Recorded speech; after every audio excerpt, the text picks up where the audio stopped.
Hello everyone, hope your day is going spectacular. Hey, are you looking to visit Disneyland Resort soon? If you haven't been there in a while, or this is your first time, you really should watch this all the way through, since this isn't your parents' Disneyland anymore, or your grandparents depending. Now there are a number of things you should know before visiting Disneyland, so you will have a less stressful trip for the whole family. So stay tuned and keep watching so I can point out the top things that you should know. We'll see you after this.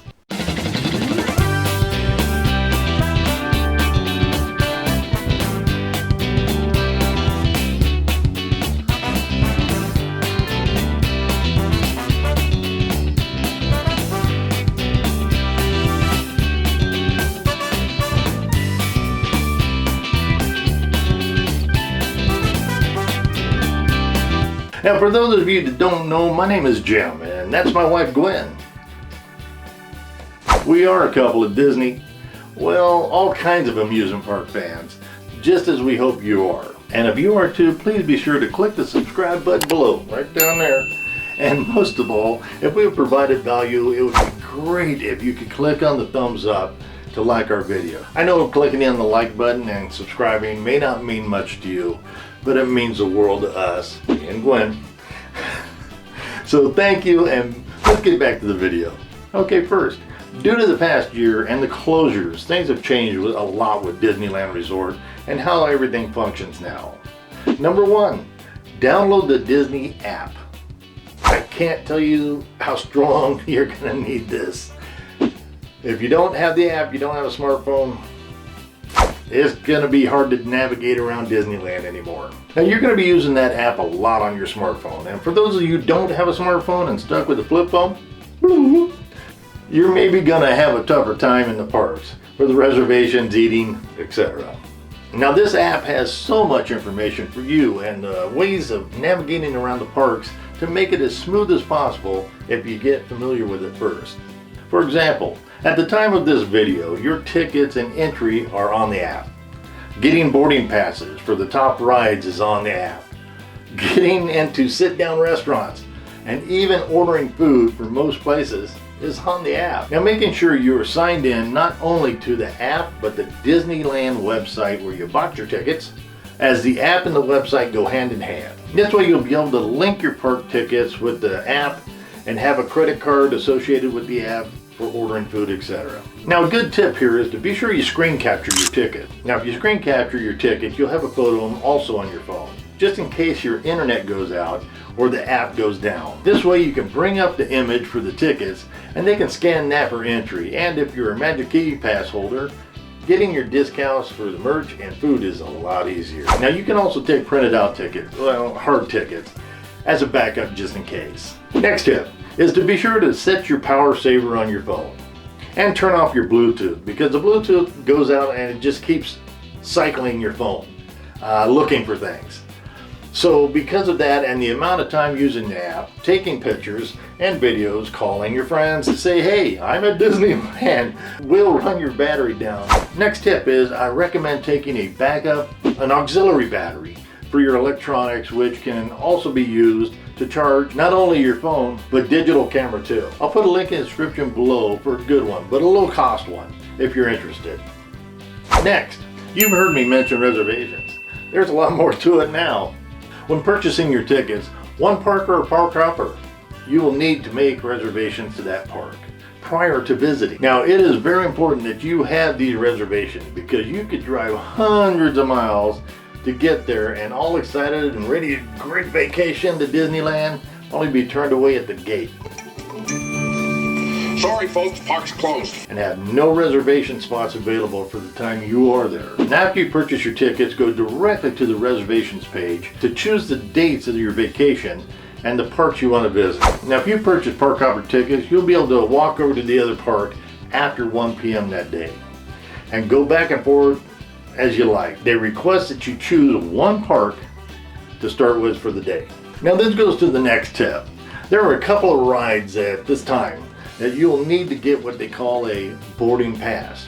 Now since you link your tickets to the app, it knows which park you'll be starting out at because of the reservations you made earlier. Now for example, if you want to ride the new Rise of the Resistance, which I have to say is amazing. You'll need that day's reservation at the Disney park, and DCA for the Web Slingers ride, which is also pretty cool. Now, how do you get this boarding pass to ride these bad boys? You'll need to get into what they call the virtual queue. Confused yet? Let me see if I can. This can be tricky because each morning at 7 a.m. exactly, everyone is trying to get onto the boarding pass for that ride. And these boarding passes can be gone in seconds, okay? Then you would need to try at noon for the next batch. So a trick is to know and get familiar with the app, but to be sure that you are ready, logged in, way before 7 a.m. Now, getting to that page where it has a refresh boarding button is the goal. So exactly at 7 a.m. you are clicking and refreshing and getting that boarding pass. Okay, as always, if anything is confusing, which I'm sure it will be, just ask below in the comments, because Gwen and I answer everyone's questions, and in this community everyone helps each other. That's just the way we roll around here. Next, be sure to check the safety regulations prior to going to the park. As of right now, they require mask wearing only inside, and if you're not vaccinated, well, here's what it says.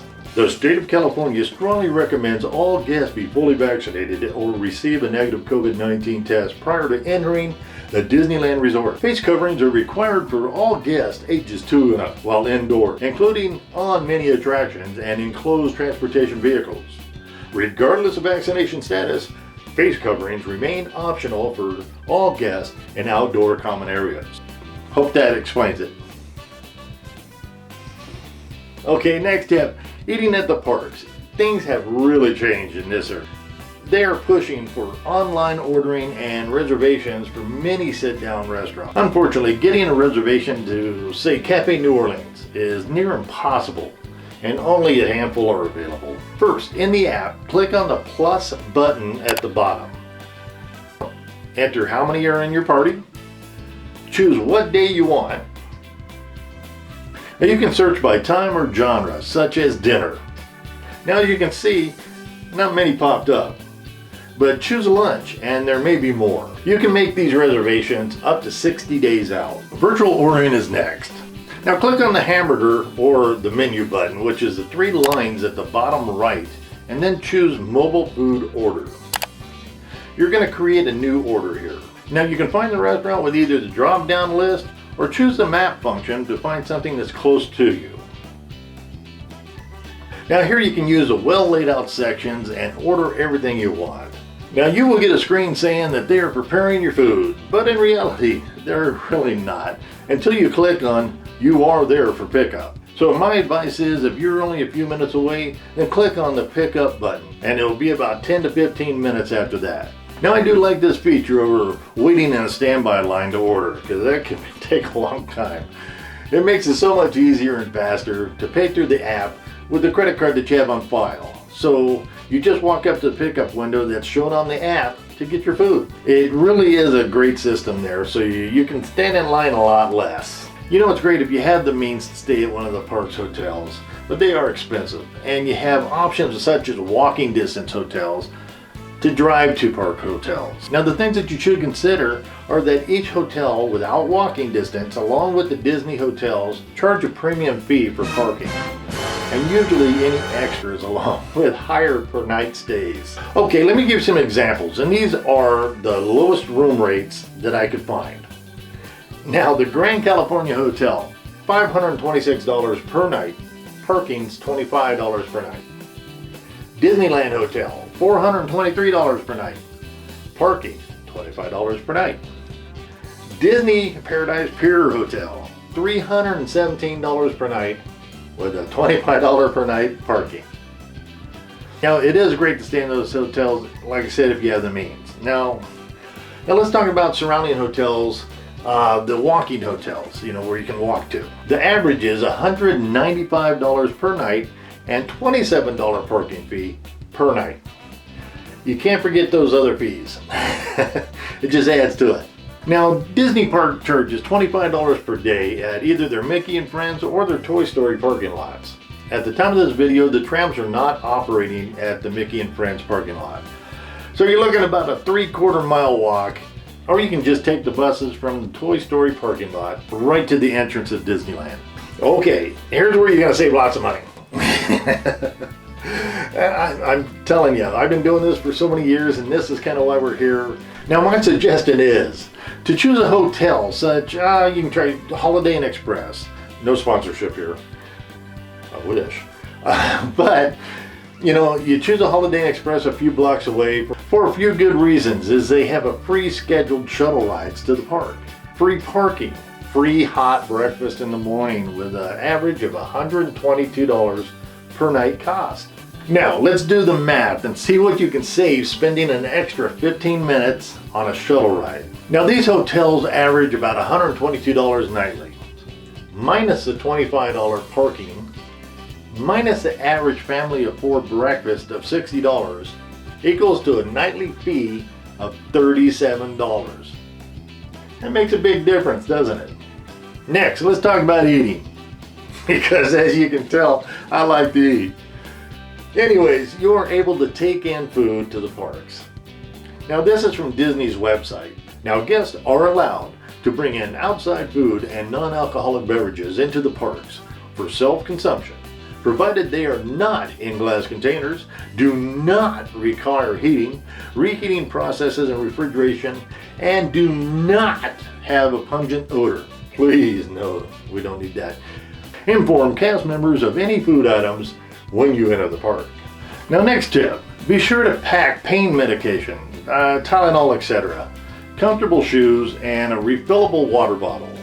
Now, Gwen and I average walking is 10 miles a day, and with our age and our added puffy coatings, we appreciate having those items.